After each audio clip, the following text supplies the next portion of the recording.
Experience with Jess Lujan. Welcome back with the Tinian's perspective of the EIS with episode 2 with Mayor St. Nicholas and Kyle Sandberg. Kyle, before we went on the break, we asked you what kind of Tinian do you envision? Because again, you're away for studies. Right. It'd be quite a few years until really you go home to stay. You're planning to pursuing architectural engineering. Right. Will there be much architectural engineering when you return back home? Should this I guess, move forward, or and Mayor, these are things again. You're wanting people to come back home. That's why you want to build up Tinian. You want people to come back home, job opportunities, and all that. As you said, a couple other companies will probably not come in. The dynasty might still exist, but maybe at a minimal, existence. To bring Kyle back home, he's got to make a living. He's got to feed a family. Do you see, if this goes through, that you'll have a prosperous Tinian where you can bring the Kyles back home? Well, but let me talk to Kyle first. Sure. Right. Well, see, with that, because my current ambition is I do want to pursue architectural engineering, and I have this dream of coming back and maybe possibly starting an architectural firm, maybe on the islands. And with what's happening now in Tinian, I feel that if I were to come back, I'm not sure if there will be much to return to.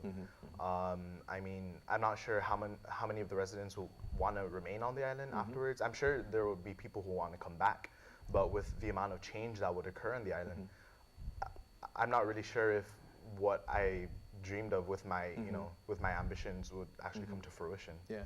So Mayor, also when talking about that, not only really what's happening there, but also the families there right now, you'll probably have an exodus of residents, and it's not like they can just pick up and I'm sure they have extended families here in Guam, in Luta and Tinian as well, but they're just families. They're not homes. That's where they live. You can't just pick it up, and it's not a trader home that you can do that. So they're going to have to start over, uproot, and replant. Yes. That's maybe Kyle can do that, but maybe his parents are not equipped to do that at this point. Age-wise and all that. But how do you envision that? Yeah. Well, see, that's why I'm speaking out about it. I do not want there to be an exodus. Now, why would there be an exodus if the Tinian dynasty is so negatively impacted that they cannot continue? Well, then you're gonna have people without jobs. Those who need jobs, they need to find jobs, and if there's none on the island, they will go elsewhere. Sure. We've seen it in Tinian. It's happened in Rhode and even in Saipan. Coming here to Guam or even abroad. Yeah. We just want Tinian to be the best that it can be, have a vibrant economy. We chose back in 1989 casino gaming as an amenity to tourism. We just very recently had two other potential applicants come to Tinian. We've had the Tinian dynasty for the past, I believe, 18 years. These are economic opportunities for our people. When that's gone, our people will probably move elsewhere. Now, I would love to stay, and I would love all of our people to stay, but I could not blame somebody from Tinian who decides to move because the opportunity for economic advancement is no longer there. Sure. And that's our concern here, is this negative impact on the economy. And it's not anti-military, it's just the impact of this live fire training on the island of Tinian. If these three big investors decide to pick up and go, because this is not the destination that they envisioned for their tourists, for their clients, then it's all usually about the bottom line. And if they're not going to be coming here because the environment is not conducive to the type of tranquility that they want, then it's going to have an effect on the locals. So, okay, here's the Mayor. We're going to honor what you say, and the residents as well. Okay, so if Mayor St. Nicholas again can carve things out and have what he wish, and the residents as well, like that. And the need for and probably the coexistence, okay, and knowing again the price of freedom that we've been chosen, at this point. How do you balance it out? And if it were up to you, how do you meet the needs of again your continued growth in the tourism industry, create jobs, the need for the military, and then for the Kyles that are away right now temporarily and want to come back? you're in charge of balancing this out right now. What would you do to balance this out, and what would you carve out, leave out, Sure. at this point? Wow, if I only had that authority. But the authority actually lies with the federal government. Sure. Yeah. It's their job to provide the people with these plans and these alternatives, and it's our job to respond. So these 3 alternatives that they propose all include live fire training. That is not something that we want because of the negative impact it will have on our people, on our environment, and on our culture. There are existing types of exercises that go on in Tinian: Forager Fury 1, 2, and 3, Geiger Fury, these humanitarian drops. That's all part of the agreement. And even the divert airfield, we have no problems with that.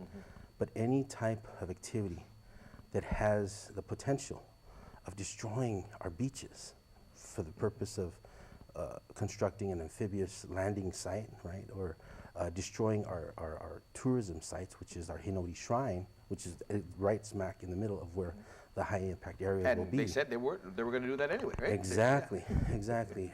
That's not good for us. Yeah. And I don't have that magic wand. I don't have that power, but I can comment. And that's one of the reasons I'm here is I'm asking our people, our Marianas people, to please review this very important document and comment. And one thing that I'm very proud of, and I only found out about this when the speaker came to Tinian, was I believe in 2010, the people of Guam commented the hell out of the initial draft EIS, which was about 10,000, and which of course was unheard of. Sure. I don't think we can match that, but I think we have the same amount of desire to really get our points across. Not in Tinian, not this type of live fire training. Sure. And Kyle, again, you're a couple years younger Right. than us. A couple. Just a couple. Maybe. Just a couple. Yeah. Just a couple. Again, what do you want again to say out to say to folks that your age? Right. Because again, this is your home. Right. This is your home, and you got to speak out. This is not something this is not just on the mayor's shoulders now. This is yours as well. Right. You got to speak out. What do you have to say to them? Well, currently, living back at the dorms at UOG, I've already spoken to a few of the youth there, and I feel like the energy is there.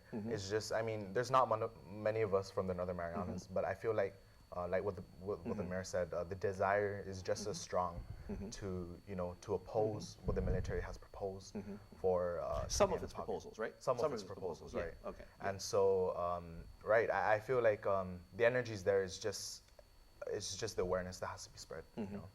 Okay. And again, as you go out there with your awareness, the need, the desire, the want, again, you have to be vocal with it. With it.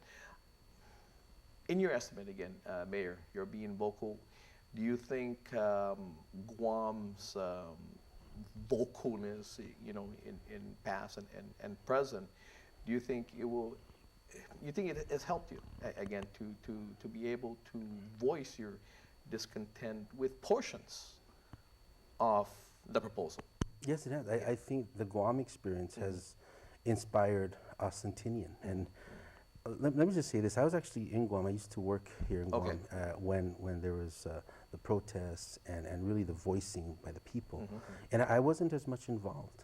But as mayor, having listened to the speaker and to the other activists, it inspires me. I'm of the land. I represent the people, and this has the potential to do some harm. And I want to do as much as I can to get the people aware of what the proposals are. Sure. Stand up, voice your opinion, comment the hell out of it, and then we'll move from there. I know this is not utopia, but we have rights under the Constitution, under the Organic Act, and we should use those rights to voice our opinion. And that's what I got out of my discussion with Speaker Wampat and Vice Speaker. And that sounds Cruz. like you're being very much American. That's right. That's right. As opposed to anti. That's right. That's right. Anyway, gentlemen, I got to pay some bills right now. We'll